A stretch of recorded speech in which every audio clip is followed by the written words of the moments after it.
ಓಂ ಶಾಂತಿ. ಓಂ ಶಾಂತಿ. ಮಧುರ ಮಕ್ಕಳೇ,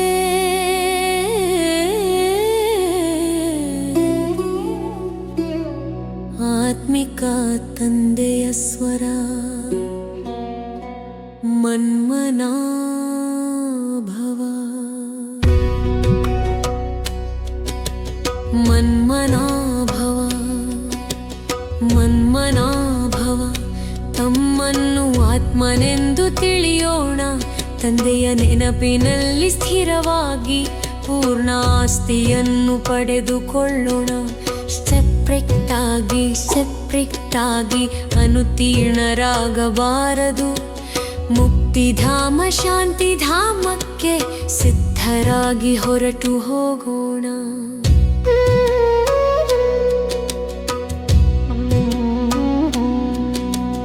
ಈ ದೇಹದ ವ್ಯಾಯಾಮವಲ್ಲ, ಇದು ಆತ್ಮಗಳ ವ್ಯಾಯಾಮ. ಶಿಕ್ಷಕರಂತೆ ಆದೇಶವಲ್ಲ, ತಂದೆಯ ಪ್ರೀತಿಯ ಡೈರೆಕ್ಷನ್. ಅಟೆನ್ಷನ್ ಪ್ಲೀಸ್ ಎಂದಂತೆ ತಂದೆಯ ಸ್ವರ ಕೇಳುತ್ತದೆ. ಮಕ್ಕಳೇ, ನನ್ನೊಬ್ಬನನ್ನೇ ನೆನಪು ಮಾಡಿದೆ ಹೀ ಅಭಿಮಾನಿ ಭವ. ಮನ್ಮನಾ ಭವ, ಮನ್ಮನಾ ಭವ.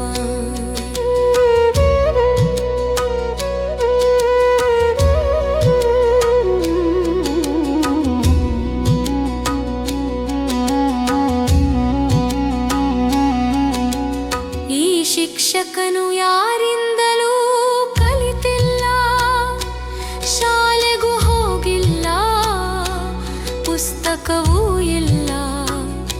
ಧರ್ಮಾನುಸಾರ ಅವರಲ್ಲಿದೆ ಕಲಿಸುವ ಪಾತ್ರ, ಸೇವೆಯ ಶಕ್ತಿ. ನಿಮ್ಮನು ಆತ್ಮನೆಂದು ನೆನಪಿಸೋದು, ರಾಜಯೋಗವನ್ನು ಕಲಿಸುವುದು, ಪತಿತರಿಂದ ಪಾವನರನ್ನಾಗಿಸುವುದು ಈ ತಂದೆಯ ವಿಶೇಷ ಕರ್ತವ್ಯ.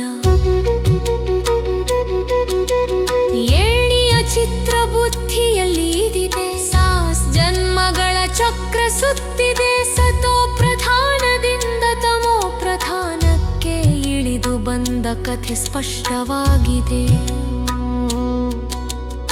ಈಗ ತಂದೆಯ ಕರೆಯಿದೆ, ಮಕ್ಕಳೇ ಹಿಂತಿರುಗಿ ಬನ್ನಿ. ಈ ಮಾತನ್ನು ಜಗತ್ತಿನಲ್ಲಿ ತಂದೆಯ ಹೊರತು ಯಾರು ಹೇಳಬಲ್ಲರು? ಮನ್ಮನಾ ಭವ, ಮನ್ಮನಾ ಭವ.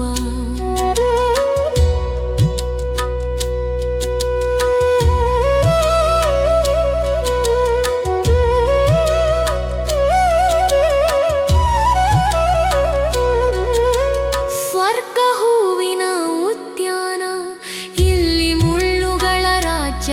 ನಾವೀಗ ಮುಳ್ಳಿಂದ ಹೂವಾಗುತ್ತಿದ್ದೇವೆ, ಪುರುಷಾರ್ಥದ ಪ್ರಯಾಣ. ದುಃಖಹರ್ತ ಸುಖಕರ್ತ ತಂದೆ ತಮೋದಿಂದ ಸತೋಗೆ ಬದಲಿಸುವವರು. ನಾವು ಬಹಳ ಸುಖ ಕಂಡಿದ್ದೇವೆ, ಗುರಿ ನಮ್ಮ ಮುಂದೆಯೇ ಇದೆ. ಶಾಲೆಯಲ್ಲಿ ಓದದೆ ಹೋದರೆ ವರ್ಷವೇ ವ್ಯರ್ಥವಾಗುತ್ತದೆ. ಅನುತ್ತೀರ್ಣರಾದರೆ ಪಶ್ಚಾತ್ತಾಪ, ಆಸ್ತಿಯು ಕೈ ತಪ್ಪುತ್ತದೆ. ಹಾಗಾಗಿ ಮಕ್ಕಳೇ, ಇದರಲ್ಲಿ ಬಹಳ ಸ್ಟ್ರಿಕ್ಟ್ ಆಗಿರಿ. ಶಿಕ್ಷಕರು ತೂಲೇಟಿ ಎನ್ನುವಂತೆ ತಂದೆ ಹೇಳುವಂತಾಗಬಾರದು. ಸ್ಟ್ರಿಕ್ಟ್ ಆಗಿ ತಂದೆರ